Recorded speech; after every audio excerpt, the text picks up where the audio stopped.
بسم اللہ الرحمن الرحیم وَإِنَّكَ لَعَلَى خُلُقٍ عَظِيمٍ۔ اور بے شک آپ اخلاق کے سب سے بلند مرتبے پر فائز ہیں۔ نبی اکرم صلی اللہ علیہ وسلم کو اللہ رب العزت نے اس کائنات میں جن مقاصد کے ساتھ بھیجا، ان میں سے ایک بڑا مقصد یہ تھا کہ آپ صلی اللہ علیہ وسلم انسانیت کو جو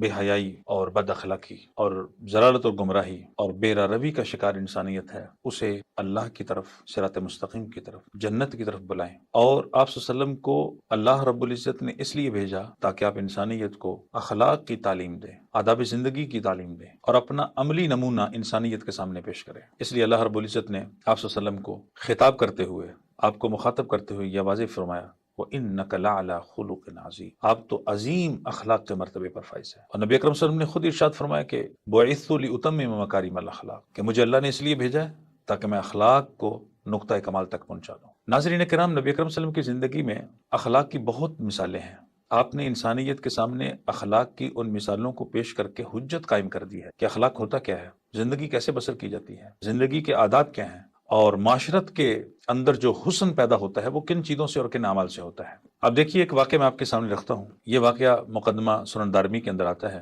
نبی اکرم صلی اللہ علیہ وسلم نے غزوہ حنین کے موقع پر جب مال غنیمت کو آپ تقسیم فرما رہے تھے، رش تھا اور لوگ جو ہے وہ جوک در جوک اسلام کے اندر بھی داخل ہو رہے تھے، نہ وہ مسلم بھی تھے اور دیگر صحابہ کرام بھی تھے۔ تو ایسے موقع پر نبی اکرم صلی اللہ علیہ وسلم جب مال غنیمت کو تقسیم فرما رہے تھے، ایک شخص کا پاؤں نبی اکرم صلی اللہ علیہ وسلم کے پاؤں کے اوپر آ گیا اور اس نے موٹا چمڑے کا جوتا پہنا ہوا تھا۔ آپ صلی اللہ علیہ وسلم کا پاؤں زخمی ہوا، آپ کو درد اور تکلیف ہوئی۔ آپ علیہ الصلوۃ والسلام نے اس موقع پر کوئی جوابی انتقامی مظاہرہ نہیں کیا، بلکہ آپ صلی اللہ علیہ وسلم نے اخلاق کی وہ عمدہ مثال انسانیت کے سامنے پیش کی۔ آپ نے اپنی زبان سے فرمایا، بسم اللہ اوجعتنی، کہ اللہ کے نام کے ساتھ، کہ اللہ کے بندے تو نے مجھے تکلیف پہنچائی، تو نے مجھے درد پہنچائی۔ اور پھر نبی اکرم صلی اللہ علیہ وسلم نے اس کو کچھ بھی نہیں کہا۔ آپ صلی اللہ علیہ وسلم کے دست مبارک میں ایک کوڑا تھا اور ہلکی سی ضرب کے ساتھ اس کو وہ کوڑا مار دیا، جیسے ہٹانے کے لیے کہ پاؤں کے اوپر پاؤں آ گیا ہے، پاؤں پھسل گیا ہے، پاؤں زخمی ہو گیا ہے، تو اس کو ہٹانے کے لیے کوڑے سے تھوڑا سا پیچھے کر دیا۔ بلکہ رسول اللہ صلی اللہ علیہ وسلم نے اس موقع پر جو ارشاد فرمایا، حدیث کے جو الفاظ ہیں وہ کچھ یوں ہیں کہ فَنَفَحْتُكَ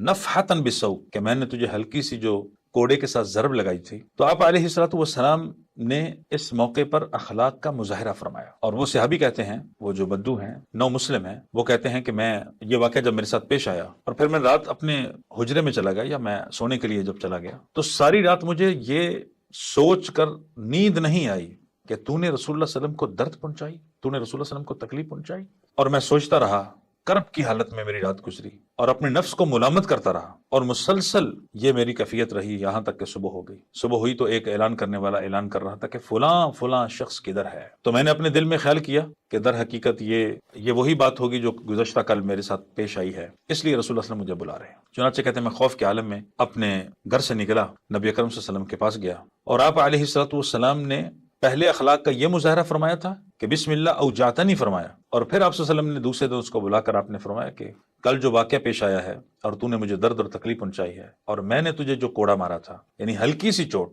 مارنے کا مطلب ہرگز وہ نہیں ہے کہ جس میں باقاعدہ انتقامی ایک کاروائی ہو، بلکہ ہلکی سی چوٹ جو میں نے تجھے لگائی تھی، آپ علیہ الصلوۃ والسلام نے اس کے بدلے میں فرمایا فَهَذِهِ 80 نَعْجَةً فَخُذْهَا بِهَا، آپ نے فرمایا کہ یہ 80 دمبیاں پکڑ لو اور ان کو لے جاؤ۔ در حقیقت یہ وہ ہلکی سی چوٹ جو کوڑے سے میں نے تجھے لگائی تھی، یہ اس کے بدلے بھی میں تمہیں دیتا ہوں۔ ناظرین کرام، دیکھیے اسوہ حسنہ، دیکھیے اخلاق نبوی، زندگی گزارنے کے جو آداب اور حسن معاشرت کے جو طریقے نبی اکرم صلی اللہ علیہ وسلم نے پیش فرمائے ہیں، ایسی عمدہ ترین مثالیں کیا آپ کو کسی اور انسان کے اندر آپ کو نظر آئیں گی؟ تو اس کا جواب آئے گا نہیں۔ یہ انسان کامل کی تعلیم ہے، اور یہ آپ صلی اللہ علیہ وسلم کی جو کاملیت ہے اور جامعیت ہے، یہ زندگی کے ایک ایک پہلو، ایک ایک تعلیم اور ایک ایک موقع پر جو آپ نے ارشاد اور رہنمائی فرمائی ہے، یہ اس میں آپ کو واضح نظر آئے گی۔ دوسرا واقعہ بھی غزوہ حنین کے موقع کا ہے، اور یہ واقعہ کچھ اس طرح ہے۔ فتح مکہ کے بعد غزوہ حنین ہوا، تو غزوہ حنین کا جو مال غنیمت تھا وہ آپ صلی اللہ علیہ وسلم تقسیم فرما رہے تھے، تو لوگوں نے آپ صلی اللہ علیہ وسلم کو دھکیل دیا، ایک ببول کے درخت کی طرف دھکیل دیا، اور آپ صلی اللہ علیہ وسلم کی جو چادر ہے وہ ببول کے درخت کے ساتھ، اس کے کانٹوں کے ساتھ لگ گئی اور الجھ گئی۔ آپ صلی اللہ علیہ وسلم کو تکلیف ہوئی اس سے، اور آپ علیہ الصلوۃ والسلام نے سارے لوگوں کو مخاطب کرتے ہوئے فرمایا کہ اے اللہ کے بندو، تو مجھے تو تکلیف نہ دو نا، میری چادر تو چھوڑ دو نا۔ اور آپ صلی اللہ علیہ وسلم نے یہ بھی ساتھ ارشاد فرمایا، اگر اس ببول کے درخت کے کانٹوں کے برابر بھی میرے پاس سونا ہوتا تو میں یہ سونا سارے کا سارا تمہارے اندر تقسیم کر دیتا، اس کے برابر بھی میرے پاس درہم و دینار ہوتے تو میں سارے تمہارے اندر تقسیم کر دیتا۔ لا تجدونی بخیلا، مجھے تم بخیل نہ بات، اس لیے کہ آپ صلی اللہ علیہ وسلم کے اندر اللہ رب العزت نے کمال شجاعت رکھی تھی، آپ صلی اللہ علیہ وسلم کے اندر کمال سخاوت رکھی تھی، آپ صلی اللہ علیہ وسلم کے اندر اللہ نے کمال کرم نوازی رکھی تھی۔ اس حدیث میں نبی اکرم صلی اللہ علیہ وسلم نے اخلاق کے 3 اصول بیان فرما دیے ہیں، ایک حلم، اور دوسرا کرم، اور تیسرا شجاعت۔ تو گویا کہ یہ اخلاق کے جو عمدہ ترین نمونے ہیں یہ بھی آپ کو سیرت طیبہ سے ملیں گے۔ آئیے ہم اپنے اخلاق کو نبی اکرم صلی اللہ علیہ وسلم کے اخلاق کے مطابق ڈھالنے کی کوشش کریں، اور اس فکر کو، اس درد کو سمجھنے کی کوشش کریں، آپ صلی اللہ علیہ وسلم کی سیرت کا مطالعہ کرنے کی اپنے اندر عادت اور اپنے اندر چینجنگ اور تبدیلی پیدا کریں۔ اللہ رب العزت سے دعا ہے کہ اللہ سیرت طیبہ کے مطالعہ سے ہماری زندگیوں کو بدل دے اور دونوں جہاں کی سعادت ہمارے نصیب میں فرما دے۔ آمین یا رب العالمین۔